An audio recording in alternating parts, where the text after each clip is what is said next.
ನವಯುಗದಲ್ಲಿ ನವಯುವತಿಯರ ನವರಂಗಿ ಆಟಗಳು ಹೆಚ್ಚಾಯಿತು, ನವನವೀನ ಪದ್ಧತಿ ಅತಿಯಾಯಿತು. ಸವಿನೋಟದ ಜಾಲಕ್ಕೆ ಸೆರೆ ಸಿಕ್ಕಿದ ಯುವಕರ ಬಾಳದು ಗೋಳಾಯಿತು.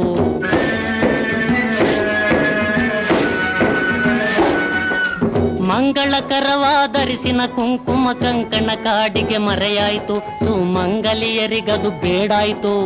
ಅಂಗನೆಯರ ತುಟಿ ಕೆನ್ನೆ ಉಗುರಿಗೆ ರಂಗು ರಂಗುಗಳ ಬಳಿದಾಯಿತು.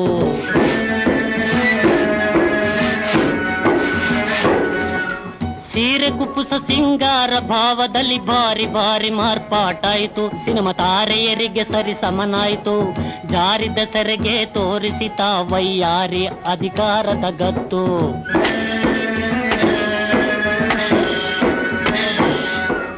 ಆಟಪಾಠದಲ್ಲಿ ಕೂಟ ಮೇಳದಲ್ಲಿ ಸಾಟಿ ಇಲ್ಲ ಗಂಡೆನ್ನುವಳು, ಪೈಪೋಟಿಯ ತೋರುತ ನಿಂದಿಹಳು.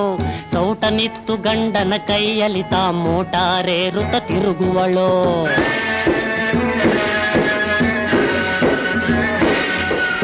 ಉದ್ಯೋಗವು ಹೆಣ್ಣಿನ ಪಾಲಾಯಿತು, ಇದ್ದ ಘನತೆ ಗಂಡಿಗೆ ಹೋಯಿತು. ಇದ ಪೇಳಲು ನಾಚಿಕೆ ಗೇಡಾಯಿತು, ವಿದ್ಯೆಯ ಕಲಿತಿ ಹೆಣ್ಣನು ಆಳುವ ಬುದ್ಧಿಯನಗೆ ತೋಚದೆ ಹೋಯಿತು.